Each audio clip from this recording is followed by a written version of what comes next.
माझा मुलगा ज्या शाळेत जातो त्या शाळेमध्ये त्याची भांडणं झाली म्हणजे तिथे एक शिवराज म्हणून पोरगा आहे, त्यांनी त्याला मारहाण केलं. खूप टाईमापासून आताच न्यूलीच मी त्याला ॲडमिशन घेतलेलं आहे, 7च दिवस झाले तो स्कूलला जातो आहे आणि त्यांनी तिथे त्याला मारलं स्कूलमध्ये, खूप वेळा त्रास दिला आणि मी ऑलरेडी तो मला बोलला होता की असं असं मला तो पोरगा मारतो म्हणून. तर मी काय ॲक्शन घेतली नाही. मी बोलली शाळेचा वाद आहे तर शाळेतच मिटू द्या म्हणून.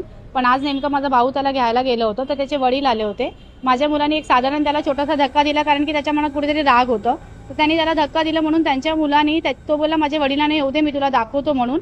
मग त्याचे वडील आलेत आणि त्यांनी त्याच्यावरती गोळा जो घेतला होता हातामध्ये तो त्याच्या पूर्ण अंगावरती टाकल्यानंतर त्याचे वडील आले आणि माझ्या भावाला शिवीगाळ करायला लागले आणि धमकी दिली त्यांनी की मी काय आहे मी दाखवतो म्हणून. मी कुठल्या पक्षातून आहे काय आहे ना मी माझं तुला दाखवतो मी आता आज काय करतो म्हणून इकडे.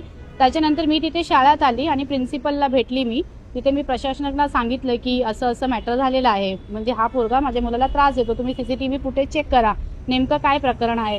मग त्याच्यामध्ये ते तिच्या आईवडिलांना बोलून घेतला, त्या मुलाच्या शिवराज म्हणून जो पोरगा आहे त्याच्या आईवडिलांना बोलून घेतला. त्याच्या वडिलांचं नाव आहे नितीन जगे आणि आईचं नाव आहे नम्रता नितीन जगे. तर ह्यांनी त्याच्यावरती तिथे स्कूलमध्ये येऊन मारहाण केली. ती माझ्या अंगावर धावत आली मारायला आणि माझ्या भावाला चप्पल काढून मारायला आली. म्हणजे पक्षाचा ताव दाखवत होती मला की आम्ही म्हणजे एक मिडल क्लासमधून आहे म्हणून ती आमच्यावर ताव दाखवत होती. पक्षाची आहे राष्ट्रवादी काँग्रेसमधली आहे ती. आणि गाडीमध्ये तर मी बघितलं तिच्या गाडीमध्ये BJPचा हे होतं. तर मला आता नेमकं माहिती नाही ती आत्ता कुठल्या पक्षामध्ये आहे, पण तिच्या प्रोफाईलमध्ये मी बघितलं तर ती त्या पक्षातून आहे राष्ट्रवादीच्या. आणि ही ती लेडी आहे हे तुम्ही बघू शकता. आणि तिने खूप असं म्हणजे हे दाखवलंय, धमकी देऊन गेले की मी काय आहे ना मी दाखवते, म्हणजे मी तुमचे हातपाय तोडते. ती कोण आहे अशी जे आमचे हातपाय तोडायला येणार. आणि पोलीस स्टेशनमध्ये आम्ही कंप्लेंट द्यायला आलो तर त्या बाईनी पोलीस स्टेशनमध्ये बसून 2 तास पोलिसांनी कंप्लेंट घेतली. साधारण मला 5 ते 10 मिनिटात त्यांनी बाहेर काढलं. म्हणजे नेमकं काय पोलिसांनी पैसे घेतले होते का त्यांच्याकडून, म्हणून त्यांनी नौपाडा पोलीस स्टेशनमध्ये आता सध्या आम्ही आहोत आणि तिथे त्यांनी मला 5 मिनिटात बाहेर काढलं NC घेऊन.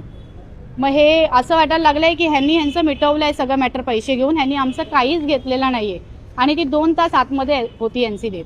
आणि स्कूलवाले सांगतायत की स्कूलवाले मला सपोर्ट करतात, त्यांच्याकडे CCTV फुटेज आहे जे तुम्ही केलेलं आहे ते सगळं ते दाखवायला रेडी आहे.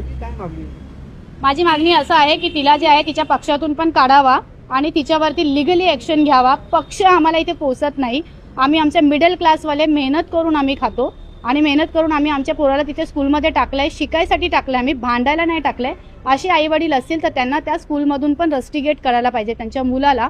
त्या मुलावरती पण कायदे कानून ह्याच्यानी त्यांनी ॲक्शन घ्यायला पाहिजे. आणि मला त्यांचं पूर्ण जे आहे त्यांनी मला पोलीसवाल्यांनी पण मला काही सपोर्ट केलेला नाही आहे इथे. त्यांनी तिचीच साईड घेऊन तिला फक्त घरी पाठवला आणि नॉर्मलचं माझं फक्त NC